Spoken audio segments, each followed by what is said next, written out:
Welcome to the Gay Buddhist Forum, where teachers from all schools of Buddhism offer their perspectives on the Dharma and its application in modern times, especially for LGBTQI audiences. These talks are offered freely to the world and made possible by appreciative listeners. If you would like to support our efforts to share the Dharma with underserved audiences, please visit gaybuddhist.org. There you can donate, find a list of upcoming speakers, or enjoy many hundreds of these recorded talks dating back to 1996. Thank you for the introduction. And it's really a pleasure to be back with you. It's been a long time since I've been in person here, but I've always really enjoyed my time here. I think I did an online event with you 2021, but it's been a lot of years since. Feels good. Can feel the energies of the heart really just while we were sitting.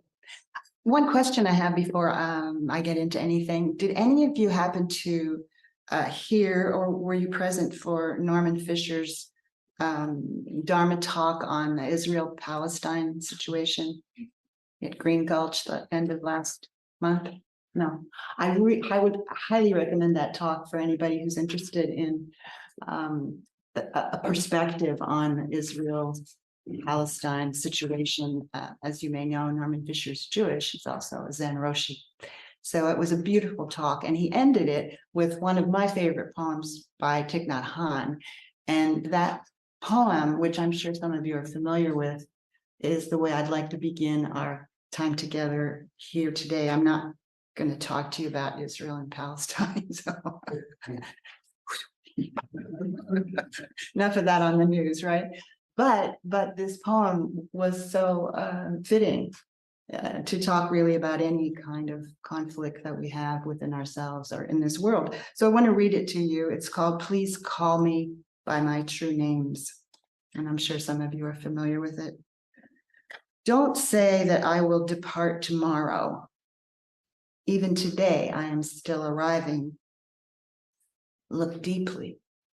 Every second I am arriving to be a bud on a spring branch, to be a tiny bird with still fragile wings, learning to sing in my new nest, to be a caterpillar in the heart of a flower, to be a jewel hiding itself in a stone. I still arrive in order to laugh and to cry, to fear and to hope. The rhythm of my heart is the birth and death of all that is alive. I am a mayfly, metamorphosing on the surface of the river, and I am the bird that swoops down to swallow that mayfly.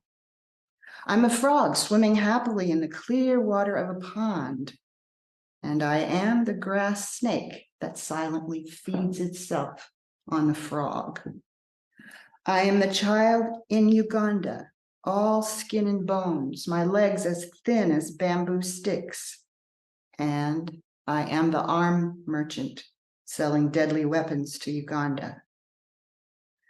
I am the 12-year-old girl, refugee on a small boat who throws herself into the ocean after being raped by a sea pirate. And I am the pirate. My heart not yet capable of seeing and loving. I am a member of the Politburo with plenty of power in my hands. And I am the man who has to pay his debt of blood to my people dying slowly in a forced labor camp. My joy is like spring, so warm it makes flowers bloom all over the earth. My pain is like a river of tears, so vast it fills the 4 oceans. Please call me by my true names, so I can hear all my cries and laughter at once, so I can see that my joy and pain are one. Please call me by my true names, so I can wake up and the door of my heart could be left open, the door of compassion. So what I want to draw our attention to in this poem and in your own experience is the I am. I am still arriving. I am a mayfly. I am the bird that kills the mayfly. I am a frog. I am the child in Uganda. I am the 12-year-old girl, and I am the sea pirate. I am a member of the Politburo. I am the man who has to pay his debt of blood. Please call me by my true name so I can hear all my cries and laughter at once, so I can see that my joy and pain are one. So I want to invite us to explore a bit this morning your own I am. Who or what does that really refer to? This that we all use, regardless of the language that we speak. I am. And then it's this and that and the other thing. I am a man. I am a woman. I have a name. I am, gay. I am straight. I am tall. I am short. I am smart. I am dumb. I am, I am, I am. And then we have all these descriptors, right? That come after I am. But just for a moment or two, I know we had a lovely sitting in silence, but I just invite all of us to maybe close your eyes if you feel moved to, and just come into that sense of I am in yourself. Just looking, feeling, sensing deeply into I am before you add anything. Who or what is that begins so many of our sentences, so many of our thoughts? I am. There's a sense of just being, right? Just existing, the I am. I am is life.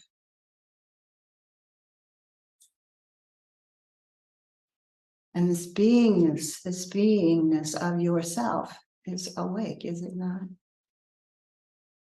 Before you try to awaken or try to put effort into something called enlightenment or whatever, before all of that, there's just this awake beingness.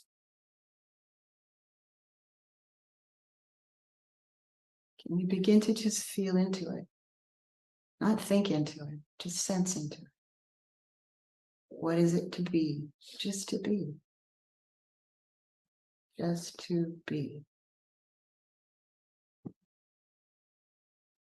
And this being lets everything else be as it is, the moment, the thought, the feeling, the sensation. Just being, manifestations of being itself.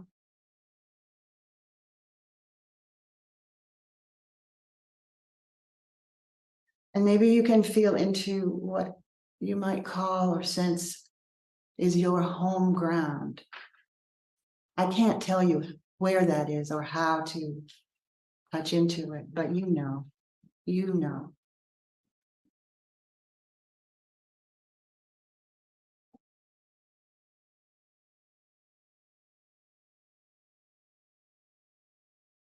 And to the extent you may have a sense of that home ground, I want to ask a few questions about that.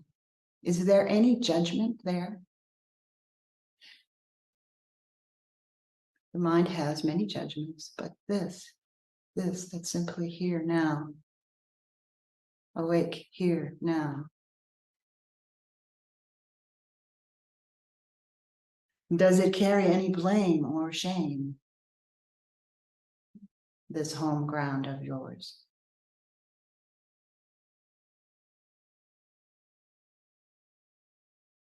Is there any fear here? The mind might have fear. But this that's quiet and silent and simply is.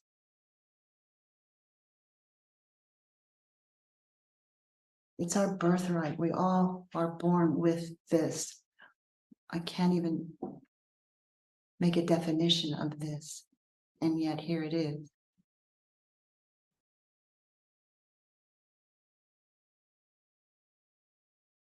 So then I just invite you to discover or to find or to look into where is the home ground of the me that we all imagine until we don't, is separate from everything else in the world, separate from the moment, even separate from ourselves, because we make judgments about a self.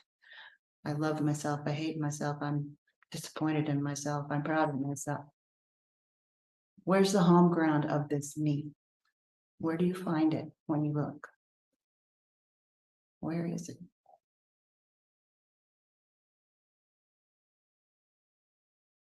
The home ground of the me isn't it found in your thought? Not to make it wrong, but just, isn't that where the me can be discovered, in this I thought? I am this, I am that, I'm not that, I'm not this.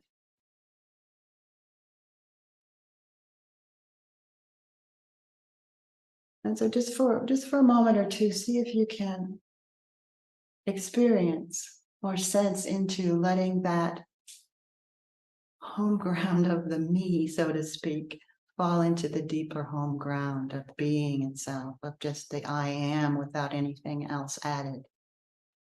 See if you can just let it sink into this space of awake, aware, vast, open, empty.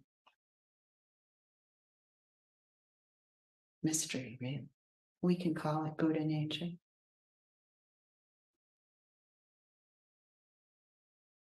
Awake nature. Awake beingness. Right here. It's right here. It's not someplace far away.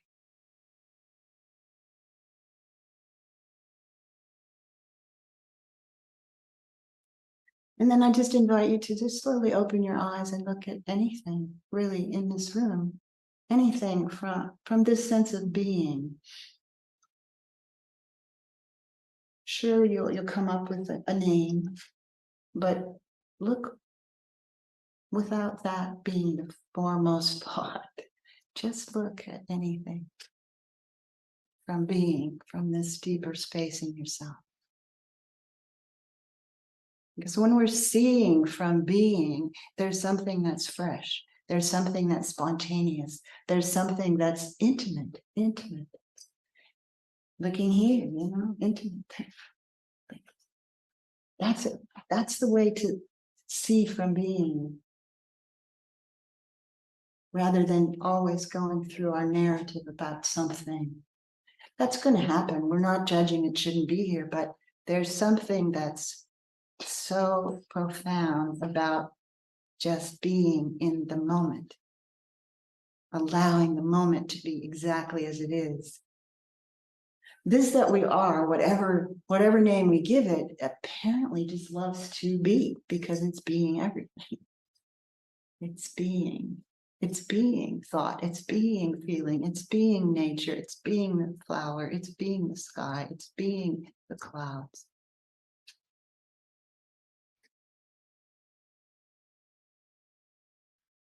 So, as we all know, being is also always becoming, isn't it? It becomes the doing. It becomes the way that we often grab hold of a separate self-identity by what we do. But when we're coming from that as our self-identity, the doing, there's often just a slipping into, quite naturally actually, slipping into this idea of more. Now I need to do more. I need to be a perfected self. I need to work on myself. I need to in order to be worthwhile to myself. But this being, the beingness, worth is not even it's not even part of the equation here. It's just being this moment, this expression, this feeling, this thought, this flower, these trees that you might see outside, the moment as it is. And the more that we receive that from this sense of being, the freer we are, because this that we are, it's free to be. It has the freedom to be whatever, being birth, being death, being the arms merchant, being the sick child in Uganda, so forth. I mean, Thich Nhat Hanh can write from that space because he has discovered, remembered. We don't discover something that's not here. We just remember it. We realize what's already here.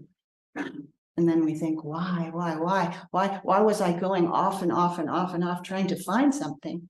Because all of you probably, I mean, if you've been meditating for a while, and I know some of you have for many years, we have these glimpses, don't we, of what we think, this is it.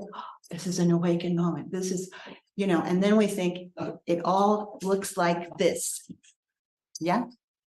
We think it only looks like joy and bliss and happiness and pleasure. And it feels good, of course. Lovely to have those moments and those remembered moments of something that's not just stuck in the muck of, your daily life, but your daily life is actually an expression of this that's so deep. And Thich Nhat Hanh, I had the pleasure of being on retreat with him a couple of times many years ago. And he spoke about his anger, anger, Buddhist, no anger, whatever. But he spoke about, he was a young monk during the war in Vietnam, and he had a group of other aspirants who were like doing social work sort of things in a particular village. And that village was bombed 4 times, twice by the Viet Cong and twice by the United States in South Vietnam. Destroyed, people killed, both the bombs from both sides, so to speak. And I don't know that this poem was written exactly about that village, but it was written for another village, or maybe the same. And it's called For Warmth. I hold my face in my 2 hands. No, I am not crying. I hold my face in my 2 hands to keep the loneliness warm. 2 hands protecting, 2 hands nourishing, 2 hands preventing my soul from leaving me in anger. This was not a denial of anger. It wasn't a thought, oh, it shouldn't be here. It was a caring for it. I don't know if this is so, who knows, but one thing I read about the Buddha at one point said, hold your anger as if it's your only child. There's a deep compassion. There's a deep, deep compassion.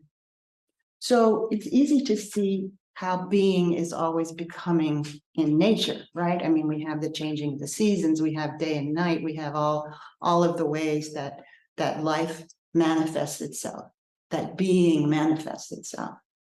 One of the profound moments of nature that I recall, I was hiking in the mountains many, many years ago with a group of women. We went on what we called the Women's Wild Weekend every August. Now, we weren't really very wild, but we were in the wilderness, right? And about the most wild thing we ever did was we had a cabin, we rented a cabin, and we took the beds from the cabin out on the deck and slept in the bed under the stars. That's about as wild as we got. But there was, we were hiking every day in the mountains, and all these other people, well, there weren't that many. I think there were usually 4 of us. They were all more sturdy and fit than I was. And so they would always be in front of me. Have you ever been in a hike with people and there are always people in front of you and you're building, bringing up the rear? Well, that was my role, always bringing up the rear. At any rate, and then probably you remember, if you've had that experience, your friends at some point decide to stop and wait for you, right? And then that's fine. We appreciate that. But then when you get up to them, they've all been resting, right? And then they're ready to go. And you're just still panting. But so anyway, it was one of those moments. And I said to them, go ahead. I haven't had my rest. I'm just going to sit here on this rock. And it was one of those just clear, crystal clear mountain days, the blue sky, not a cloud in the sky. the air in the mountain. It was just glorious. But I sat on the rock and looking at the sky, nothing in the sky. And then out of no thing that I could possibly see, there's just this little wisp, this little tiny wisp of white, really faint at first. And then it becomes a little bit clearer. And then it forms a cloud. And then that cloud grows. And then, as you know, I mean, the cloud will eventually rain, and there would be mountain streams that flow into lakes, that flow into rivers, that flow to the ocean. And this is our beingness, how it comes out of almost nothing we could possibly think about. In this case, we'll keep calling it the sky, but it's the ocean of awareness. It's the sky of our own awareness that things come out of, and give form and shape to, because of how our mind has learned what things are, and we give it names and so forth and so on. We can communicate with words, which is a lovely thing, but the words are never the deepest, are they? They can't really capture what you and I might call Buddha nature. They can't capture what's awake. But you are that. We all are that. And it's a matter of investigating, not because you should, you don't have to, but investigating what's the truth of who you are. What is the truth of the I am? If you take away those words, the I am, and here you are, what is here? What is actually here now? And you can imagine that you're your memory or your projections and so forth, but what's actually here right now? Because this is the only time we can be awake, is now. And this now is not a tiny little increment of time, as you know. It's where the timeless dimension and time meet right here now. Whatever this moment is, whatever this is that's arising out of the no-thingness, the everythingness. I think it was Nisargadatta who said, wisdom says I am nothing, love says I am everything. Between the two, my life moves, my life runs. And so we don't have to come down on one side or another, but to know that what's not two is not in opposition with duality. Our mind operates in duality, doesn't it? It operates in opposites. You wouldn't know hot if you didn't know cold, or health and illness and day and night, and all the things that define each other, completely define each other.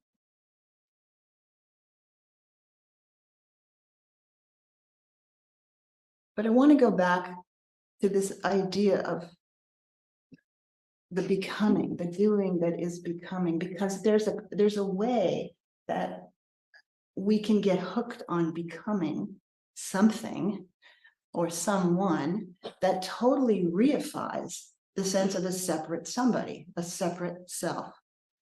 I am what I do. Now I have to do it better.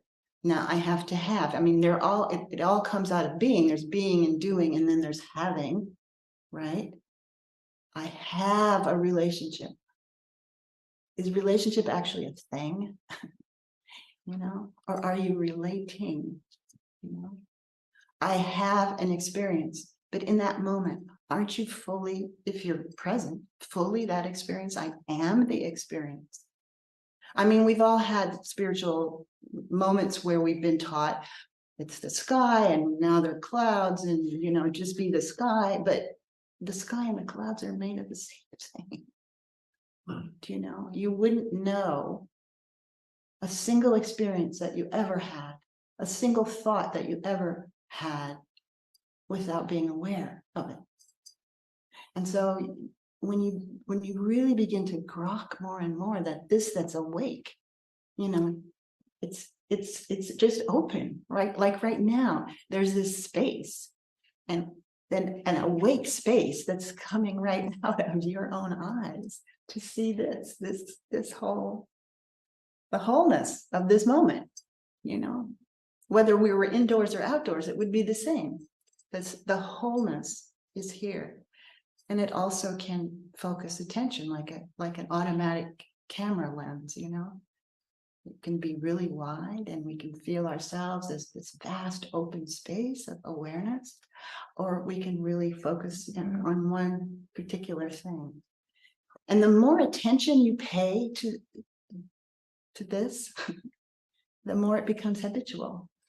And it isn't about, I have to do it. It's just that if you're interested in living and doing and experiencing more and more from the truth of our being, the thing that we share, this family of being, we could say, the more you pay attention to it, the more a reality you give it. Because anything we put our attention to, we give reality to, right? I mean, right now, billions of things are happening in this world. But what's happening right here and now is hopefully where you're putting your attention. Of course, I don't know what's happening in your minds. You could be very far away from whatever I'm pointing to, which is fine. We're humans, and this is how this mind of ours operates. It just doesn't happen to be who we are. The I thought is not who we are. Ramana Maharshi was he was a great sage of the last century, and his main practice was in self-inquiry. Really, who or what am I? Who or what am I? And he said an interesting thing. He said there were two Bible verses that were, from his perspective, encompassing the whole of the teaching. And those two Bible verses were, I am that I am. That was supposedly the divinity defining itself. I am that I am. And the other was from the Psalm, be still and know that I am God. Mm. And what I would love to tweak that verse just a bit. Be still and know that the I am is God, is the divine, is Buddha nature. I am the beingness that you are right now. That these marigolds are right now, without the name marigold, or even without the color. Still an expression coming right up out of the ground of being. And that ground of being, when it reveals itself, there's no thought there. In that moment, thought is absent. And that's why we can't really say anything about what it is in terms of some definition. I mean, we point to it using different words, of course. You've heard the expression finger pointing to the moon. We could just say finger pointing to emptiness. But what is emptiness? You see, it's not what the mind thinks. My definition is it's that which is empty of definition and empty of self. Empty of definition, empty of self.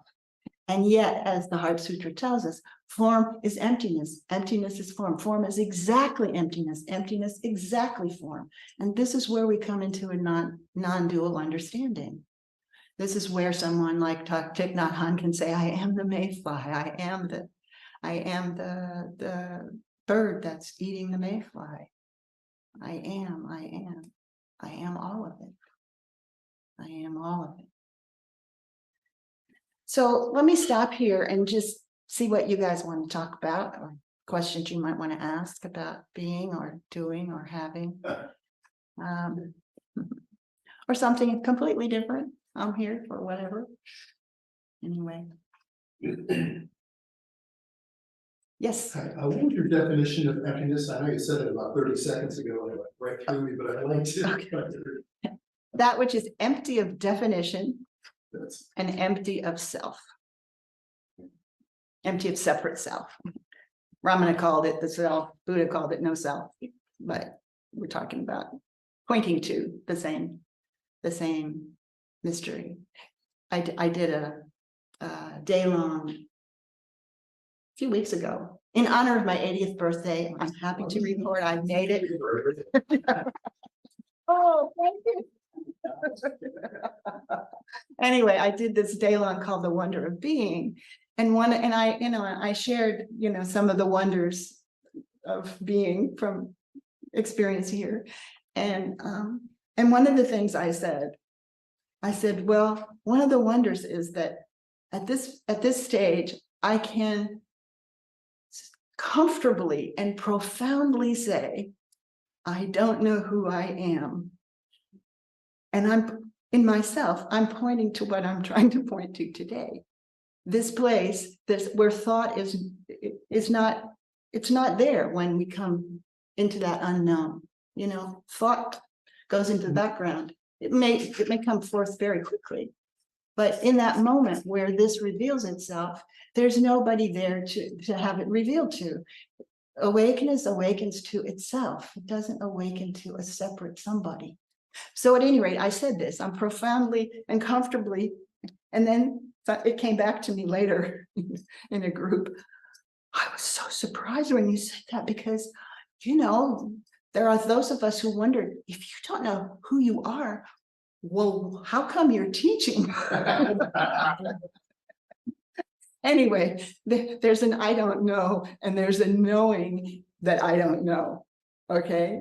And those are not exactly the same thing. It depends on where we're coming from, how we're interpreting anything, basically.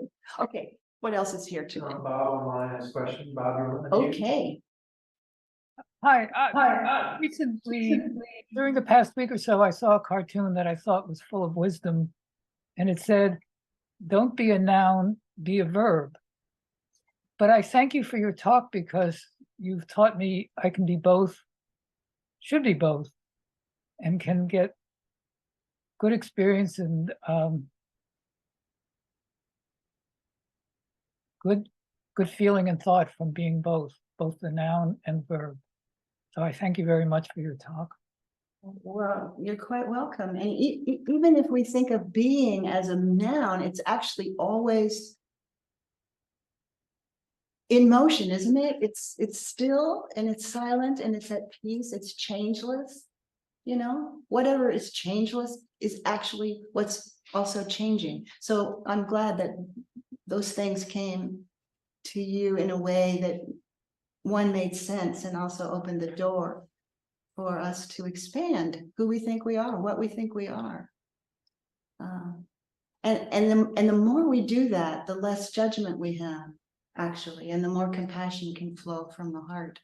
Because whatever this is, Buddha nature, we'll use that word for now, it can be, we can awaken up and out of identification with a separate somebody, but just hanging out in emptiness is only halfway around the circle, as my teacher Adyashanti would say.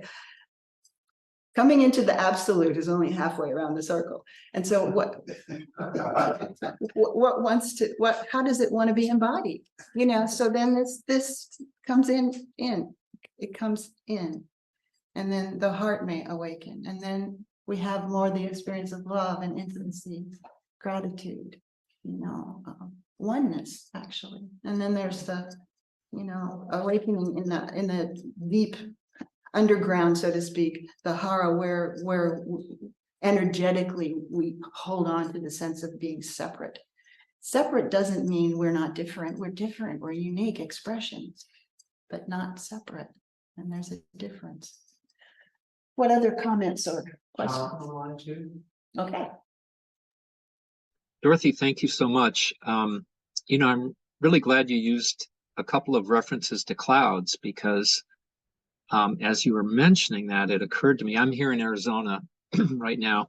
We get these huge thunderhead clouds off in the distance, like 50 miles away, and yet they look enormous. And I think to myself, wow, that cloud must be 3-4 miles tall, high.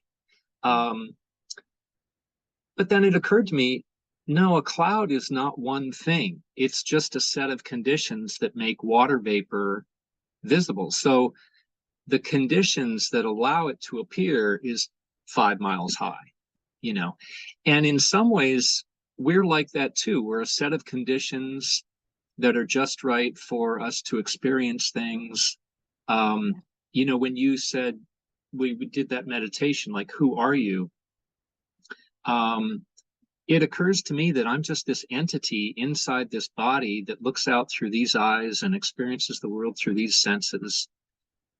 And sometimes I get lost in those sensory perceptions, and other times I come back. And so it's this, you know, constant changing of what we really are. It's like you said, it's very hard to put our fingers on it, you know. Yeah. So Yeah, thank yeah. you. Yeah, well, thank you. And the clouds are beautiful analogy to use in terms of what's always being and also becoming, just like us, being and also becoming, moment to moment to moment to moment to moment, for sure. Yeah. Thank you for this talk. I so often when I have practiced the mindfulness meditation, and I've been, at one point I started to wonder, I see objects of meditation, and I ask myself, who sees this? And it's so refreshing to hear a discussion about it. And it doesn't diminish the method at all. Mindfulness, just that seems much more pertinent in a way, like that. And I think, as you're saying, by definition, if there's any answer to who am I? I mean, I know where I advance in me, in my body, but other than some connection to awareness, do you call it a thing? That's not it. So there has to be unknown, not known. Yeah. Right. Yeah. I mean, Absolutely. And so often, even though mindfulness can lead us beyond, we might say, yeah. So often there's this assumption that there's a separate somebody who's being mindful, and then that separate somebody has to be mindful, and that's considered an activity of the mind.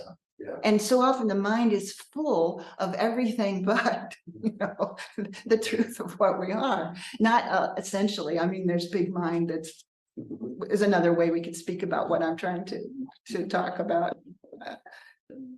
with greater or lesser degrees of success.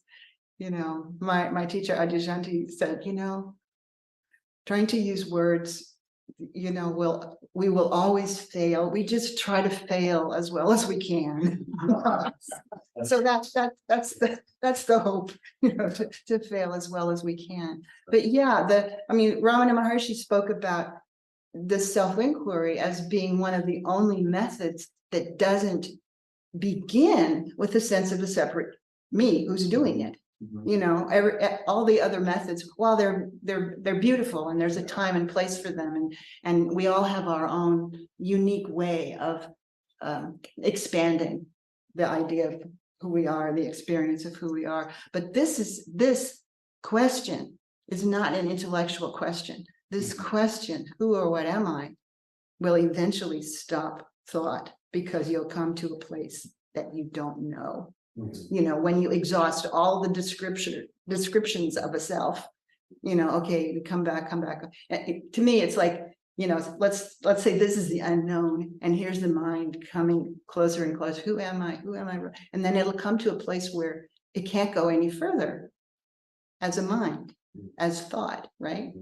And this is where most minds just get the hell out of there. Woo, this is scary. I don't know, or they'll say this doesn't work because I don't know. I come to this place of I don't know.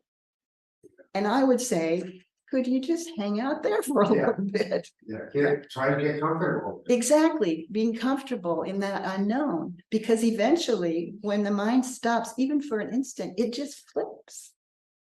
This subsumes it. Now, this will come out again. Thought will come out again. I mean, spiritual seekers have this idea that, oh, once this happens, then it would all be, fill in the blank. But no, it's the moment as it is. And it's an incredible grace that we all have to have a form to experience the moment as it is. There are a lot of moments we would prefer to be different moments, certainly in the world and in our own experience. But somebody came to Ramana who had been very upset with him during his lifetime, and I don't have to tell you the whole story, but he came kind of at the end of his life to Ramana and said, well, please forgive me. I said all these horrible things about you, please, I'm so sorry. Don't forget me, and he said back to him, he said, even if you forget me, I could never forget you. And the guy says, but I'm going to be in hell. And Ramana says, I am there too. And that's what we're talking about.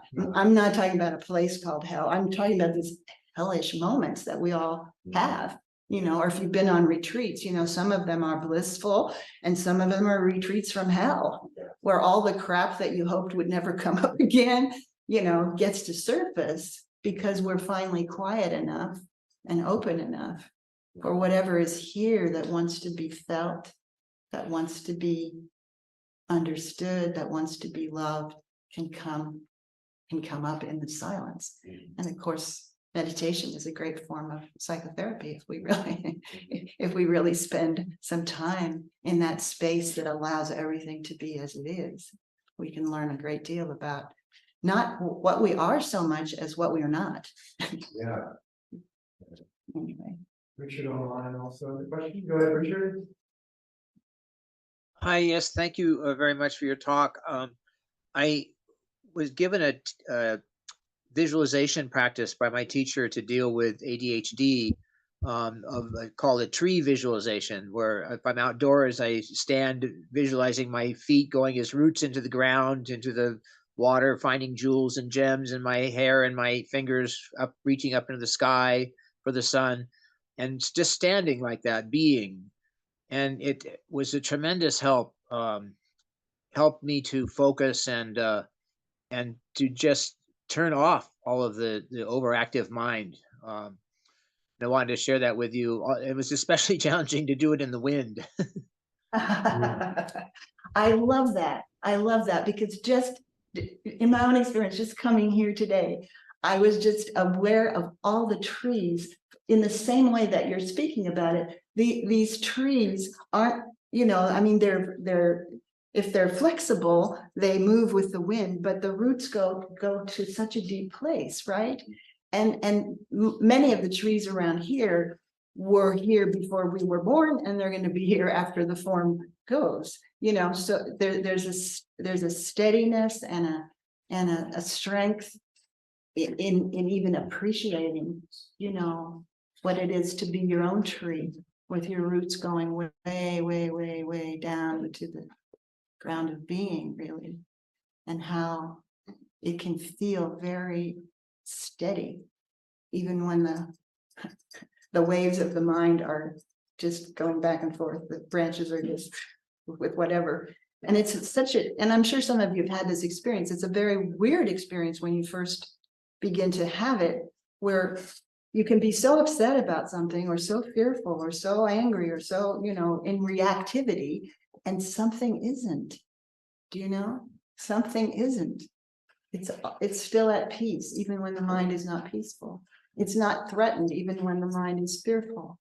And that's that same felt sense that he was just talking about. It's like, yeah, the roots go deep, and they also touch the sky. You had something. Yeah. That was wonderful talk. It's great to have you in the same room with us again. It's terrific. Nice for me too.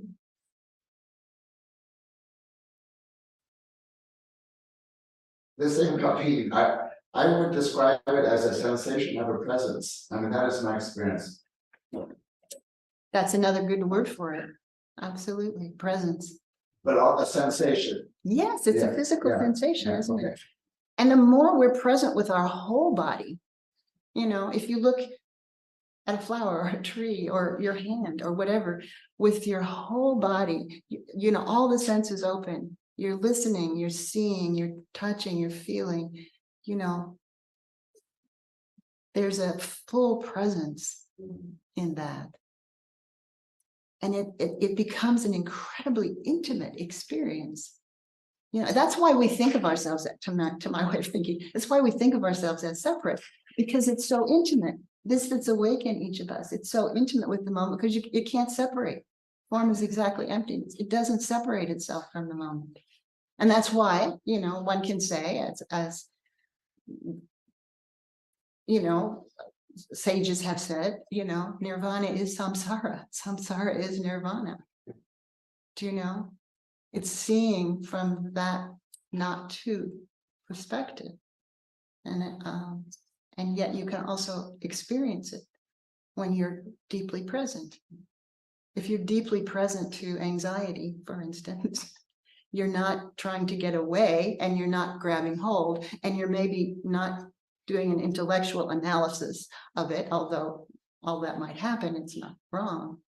But you then begin to feel that what you're interpreting, called anxiety, is actually just energy, and it's an energetic in your body, isn't it? And then we put a name to it, and then we have a judgment about it, and then we try to get rid of it, and then. But the more we can just let ourselves experience what's here without so much of the mental activity, the quicker it just gets to be what it is, and then the next thing happens. Things just get to be. A woman came to my office many years ago, and she'd been crying for 3 weeks, and there was nothing in my assessment of her that made me think she was, psychotically depressed, and we need to think about hospital or medication or anything. There was none of that. And I said to her, maybe just something wants to cry. It was just that simple, maybe just something wants to cry. And she came back the next week. She said, guess what? After you said that, I didn't cry the whole week. It's just, just giving ourselves permission to be where we are, how we are, and what we are. And I hope all of you will do that in your own experience to the degree that is possible, to let yourself be how you are and where you are and that you are, because that piece is really a foundational piece. So I think our time is up. It's been great to be here in person. Thanks so much. Thank you for the invitation.